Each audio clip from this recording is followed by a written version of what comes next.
Welcome back to another episode of Who Should You Choose, a video series where I go through the prior videos, questions, and comments and help you with your HUT lineup decisions. Yesterday was a controversial topic, ice tilt, and stupid me did not realize, the level of outrage when it comes to the discussion of ice tilt. So this video, I'm going to respond to the majority of the ice tilt comments, but then I'll kind of end it there because again, I think it's such a touchy subject that it ends up just kind of railroading everything. We are close to Team of the Year, guys. So again, if you have any Team of the Year questions, put them in the. I'll be happy to address it, and we'll be getting our nominee cards tomorrow. So that being said, we'll get some info on how the event is going to work, and I'll make sure that I keep you guys up to date. So let's get into today's questions, comments, and we'll start first with. Will Jason Zucker hit 99 before Slaves acknowledges his fantasy card? 95 already. Dude, Zucker he is the the least favorite. Oh my God, you got him BND, but then he ended up being pretty good. I think Zucker suffers from the Sebastian Repo situation where like his skating is so low and it's like he's 95 overall, but what's his speed? Like 90? Which is frustrating, obviously, but he's going to be one of those cards that has to hit 99, a lot like Fabian Zetterlund, who is also now up to a 92, I believe.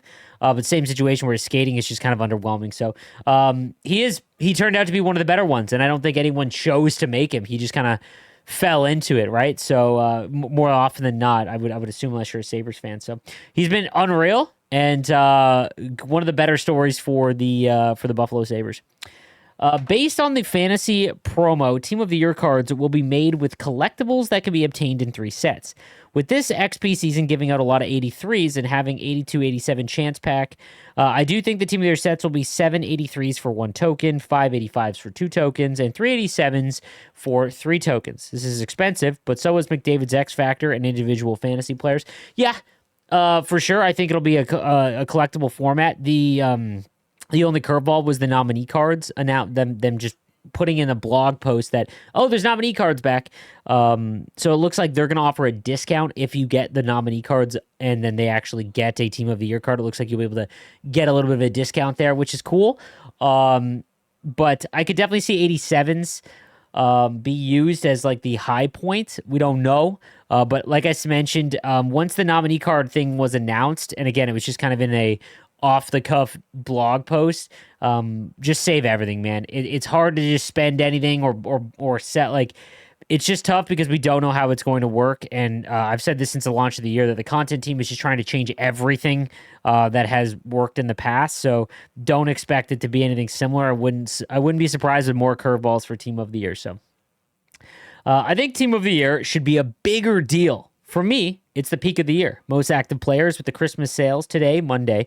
My entire HUT menu screen should have turned gold and black with a countdown clock somewhere. Tuesday, we should get moments or challenges, unlock things with the specialty gold coach with 2 synergies, Team of the Year jerseys, Team of the Year gold goalie helmet, maybe even account-bound player cards for the nominees, and specific things we must do with them in the squad battles or rivals. Even daily challenger stuff. Maybe even make moments when you play against past Team of the Year teams. I don't know. Make me excited, EA. Make me want to use my credit card as a free-to-play player. Let's go, baby. Team of the Year is almost here. I fully understand that in a vacuum, Team of the Year is probably the best event, just from like an excitement level. When I say that I hate Team of the Year, I mean for more of like how the player base reacts to it. And again, totally understandable, but it's like nothing matters other than the fantasy event until Team of the Year. You know what I mean? All the events really don't matter. It's just from a creator standpoint, it's like everyone just stores everything for this one event, so that's the reason why I dislike it, but I understand why everyone really loves it. I 100% think they should lean into more of it, for sure. The moments with past Team of the Years is actually a pretty good way to do it. I have a feeling they'll give away, like the fantasy event was one of the crazier things the content teams ever did. I think they knocked that event out of the park. Again, I'm very hard on the content team. They've done a lot of bad, in my opinion, with lack of planning and stuff like that. But they've done some good, and you've got to acknowledge the good when you acknowledge the bad as well. So I would assume that what'll happen is we're gonna get BND nominee cards for free. Like, you're gonna be able to do objectives and moments, get enough collectibles to make a BND nominee card, and then maybe you'll be able to cash that in if that player wins. Like if you get McDavid's nominee card, maybe it'll lessen the cost, and that could be a way to go. I don't think they're just going to straight up give you. Maybe they'll give you a B&D Team of the Year card. That'd be pretty crazy. But the fantasy event, they gave you 2 essentially, which was nuts. So, hey Sleeps, love the videos, appreciate all the content. In No Money Spent, whenever Askarov makes a save, could you do the goat noise, or is that reserved for Markstrom? Also, any final predictions for Team of the Year? We will be putting the goat noise in for Askarov, but in my opinion, you got to earn it.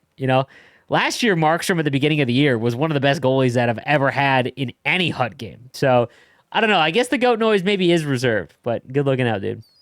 A little question here about Team of the Year sleeves. Is it crazy to buy 86 pluses and then resell once the market explodes due to Team of the Year launch? Yeah. Like, I know a lot of players that just buy up stuff and then don't participate in Team of the Year and then just sell everything once it comes out. You can make a killing and be set up for the rest of the year if you don't want to put any of the Team of the Year cards in your lineup and be locked into them. For sure. The market has really crashed more than it ever has in terms of right before Team of the Year, in my opinion. I think that's because of the nominee announcement. No one has any idea how it's going to work. So there's a lot of uncertainty, but it wouldn't surprise me at all if the market just explodes again once it comes out. Victor says, hey, Sleeves, Swedish subscriber here. Love your content, and this channel is a huge part of why I keep grinding Hut despite its flaws. I've been wondering why there are so many recent Hall of Fame / possible future Hall of Famers missing in NHL Hut. Players such as Keith, Taves, Crawford, Krejci, Lucic, Perry, Getzlaf, Kessler, Bobby Ryan, Vanek, Carter, Backus, etc.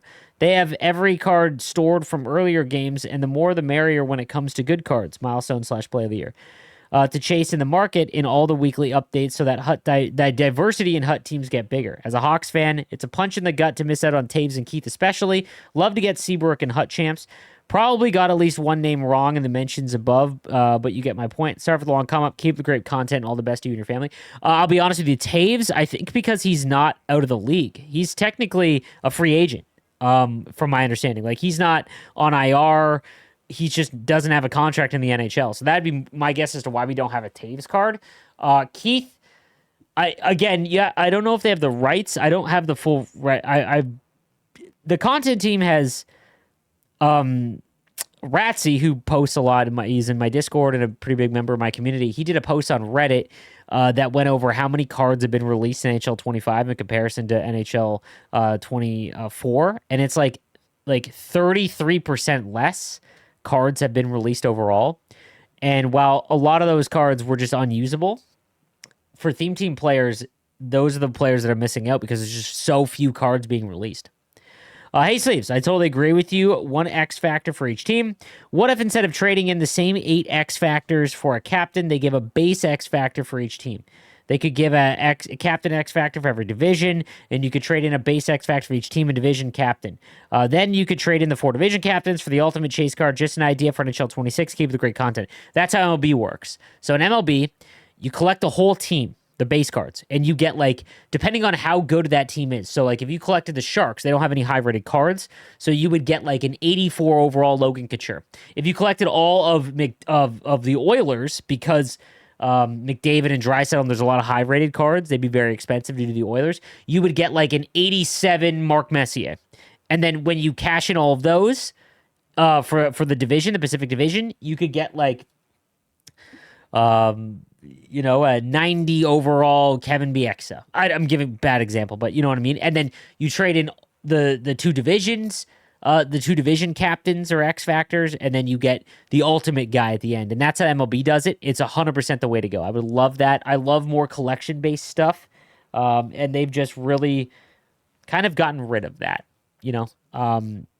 Power-up icons, I talked about this yesterday. Power-up icons, X Factors, those were last content team's idea and kind of baby, and it just looks like they're trying to remove those almost to nothing, and it's just all about the current event.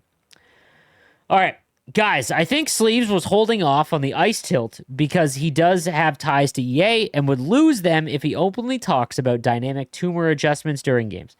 I understand his luck angle to it, but bruh, I'm a puck possession type of player, and even more in FIFA, and I've been playing for 25 years daily. If I'm having 10x more passes done, 5 times more time on attack, or just as soon as you're controlling the game to a ridiculous degree, EA will definitely adjust the tuners to help the other team score with their bad shot from a BS area BS positioning, BS time to shoot, etc. That's also how EA helps noobs. They make BS shots and BS scoring chances actually work because they know how good players won't do those BS plays nearly as much as a noob would. It accentuates with tuners if you've been dominating, of course. Sorry for the poor English. It's my third language. First of all, the fact that it's your third language, that's crazy. All right. I wanted to highlight this and some of the other Ice Tilt things, and I think this is why I have a different opinion on Ice Tilt and the view of it than others. So for 5 years, I covered the Gaming World Championship, which was the end all be all of competitive gameplay. I saw the greatest players to ever play this game, and I watched them compete yearly, and it ended up being the same type of players. And what that allowed me to see is have a better appreciation or an understanding of what I'm not doing or what I'm just simply not capable of, and what other players are. And there will be games, and I've seen games from the best players in the world where they would get knocked out early. Regs is probably the all-time greatest player in NHL history in the video game. The kid's an alien and, one of the nicest people I've ever met. That being said, his ability to read what was going on in the game was unmatched. It just simply was. However, there was years where he did not make it to the finals or win, and there would be a game where he had 22 minutes time on attack to like 4.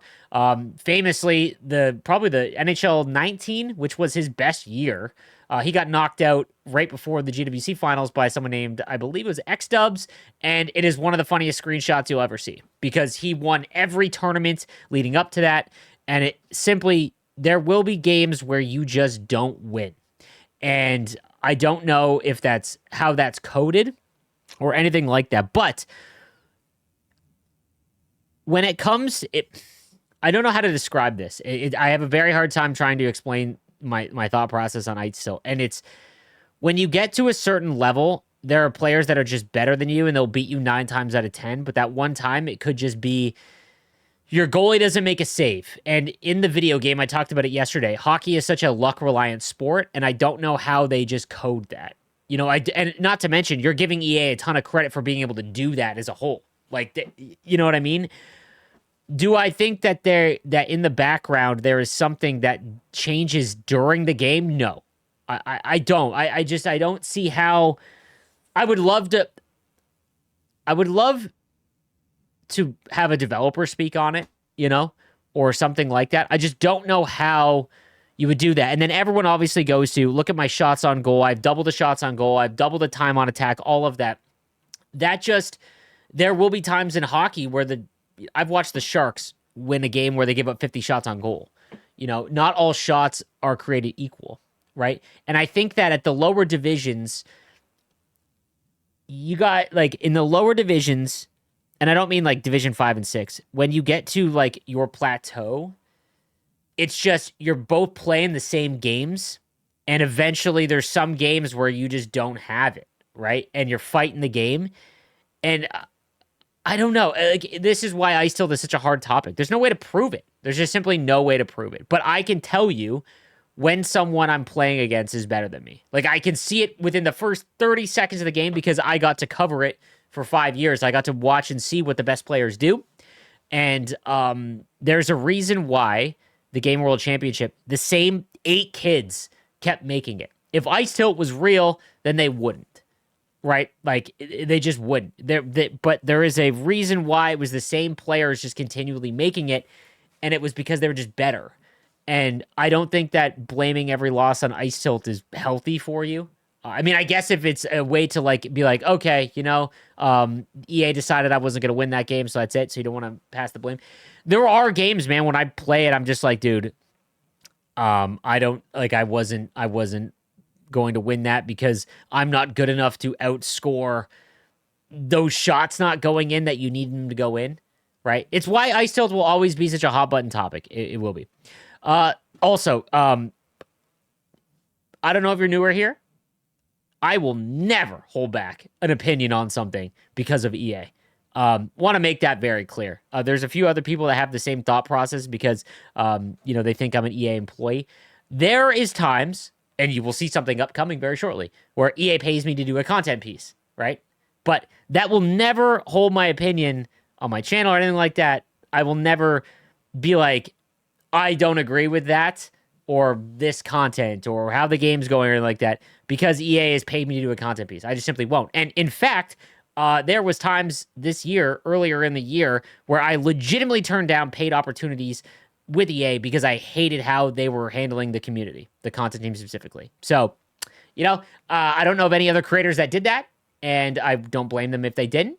But I just want to make that very clear, right? It's frustrating when I hear that because if you watch my streams, I'm very critical, but I'm also going to give them flowers if they do something I think is good, right? Like there's no, hey, yo, we're paying you $1,000 a month, so let's keep it clean, man. We don't need you talking shit about our game. That's not the case at all. Sleeves. How does EA pick cards to be released in game? Talking MSPs and general releases not based on current play. It does not appear to be. It does not appear to be random because there'd be more than 5 usable flame cards to play with. I got nothing, bro. I don't know how, dude, even the team of the week cards, they could just look at the team of the week the NHL puts out, and it's like they go against that because they want to just have their own flair on it, which I guess, okay, sure, but it's like, it's right there. Those players, the National Hockey League is recognizing that these are the best players, right? So, that being said. I don't think Ultimate Team content truly grasped that a lot of players would play a lot more if there was more of an emphasis on real life connections to the game. I was a My Team player for a decade, and that's the one thing they used to do incredibly well. Now it's just about your dollar and time spent in the game. When in reality, if I'm watching a Canucks game and Sherwood scores a hat trick like he did December 16th, I'm much more likely to hop on the next day if I know there's a moments card or something you want to call it for Sherwood. Speaking for myself, anyways, I'm much more likely to spend money in my game. 100%, man. 100%. It's a major issue. I'm seeing more and more complaints in the community about it. And going forward, it'll be something that if they ever talk to me and ask for my feedback, it'll be more real life stuff. Like you need, whether it's bring back prime times, whatever it is, you need to reward players for doing things in real life. That's why the fantasy event is the best, because there's no way around it. Do you think the L2 glitch will ever be fixed this year? It's just annoying that people can spam that and I take a penalty charging tripping if I try to defend it. No. This would be something that they won't fix and address until next year, more than likely. It's very rare for them now to give a big patch because philosophy is like, as long as it's not completely game breaking, and there is a little bit of a skill to the L2 glitch. Like it's not something that a brand new player can do because you've got to protect puck. It's kind of awkward. But unfortunately, no, I don't think that they will fix that. Is Ice Tilt real? I get that you're being paid by EA and you shouldn't insult your viewers' intelligence. Keep making videos promoting packs and don't take shots at the viewers. See, this is like a stupid comment in my mind because promoting packs, brother. You got the wrong channel, dude. You got the wrong channel. That being said, when it comes to Ice Tilt, there's just no way to prove it. There's literally no way to prove it. Hockey is a luck-based game, or there's a lot of luck involved in it. There's times where, like, a one-timer from a certain spot should go in because of ones and zeros in a video game, and it doesn't, and I don't know how they would calculate that, and I don't think that they're like, oh, he's using lower-rated cards, this player needs more help. Like, what I want you guys to do when it comes to this, when there was a comment in here, I don't know if we're going to get to it. And it was like, my Ryan Reeves 82 overall card can catch 89 Connor McDavid. That should never happen. That's Ice Tilt.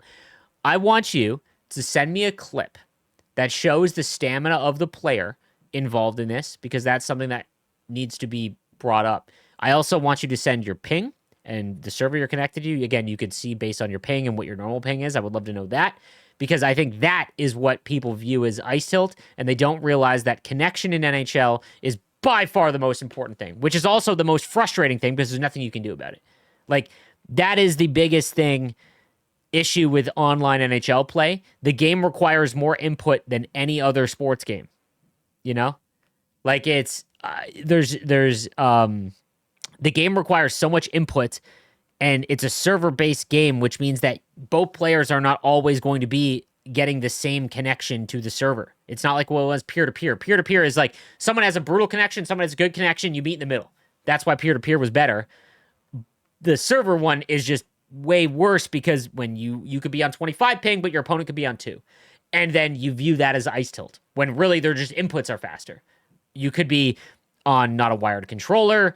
You know, it could be on cross console. Like, there's many things that impact it more, and I think that server-based things, I think that's what impacts more things. But when you're looking at why does my McDavid get caught by players that are much lower rated, again, look at the stamina. I want you to send a screenshot to me. You can do it in my Discord. I'll make an Ice Tilt section in my Discord. All right, so we can have a discussion about this of you having full stamina and your player getting caught. Because most times when you go and look at it, it'll be your guys will be like, down near the yellow, and he's just getting blown by. That's usually what you don't see. So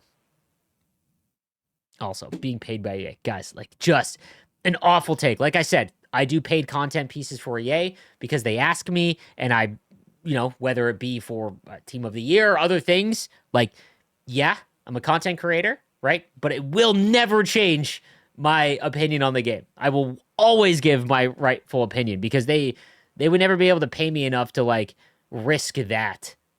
They don't, like, and a paid thing is not some crazy thing, right? So just frustrating. That one gets me, man, more than anything.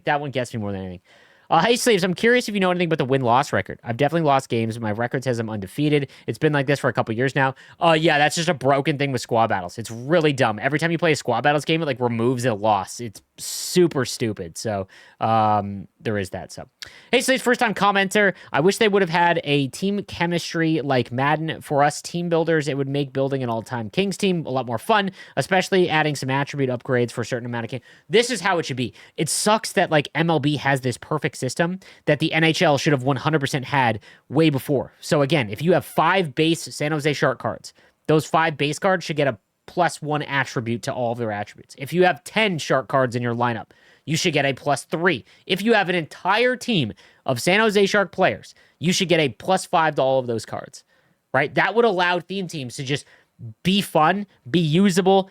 It's frustrating because that's exactly how MLB works. And they don't even have real life captains. So it's just frustrating. They could code luck easily by using it as a buff debuff system within RNG, but the issue that everyone would hate is that in order to do that, there would need to be a formula in place that takes player skill level, team overall, recent games, etc., that would quickly become abused once players figured out how it works. It would also piss off players that get the short end of the stick, where they may have better players suddenly just miss passes or shots or losing the puck on dekes. It would also just take more control out of players' hands and be left to the code. On another note, how would you feel about something similar to MLB that has captain players where it goes on, you get, that's like an 84-85 at launch, goes up +1 overall every month, like how icons used to be. This would then allow them to get rid of synergies entirely, replaced with team captains and player type captains, like a playmaker captain boosts all playmakers. Would love that, man. Again, anything like that would be fantastic, but I just don't see them implementing that because I don't know, they don't like fun. So, again, always a hot button topic when it comes to Ice Tilt. I apologize if I can't express, like, what I feel about it. I don't know. I know of instances where, in prior years, I'll give you one. When your stick would go through your boards, okay? Ben Ross explained this to me. When your stick goes through the boards, everyone's seen those clips. It's like, LOL, like, my stick's going through shin pads. What would happen is, because that's technically not supposed to happen, that player's stick is, like, removed from play for, like, 2 seconds.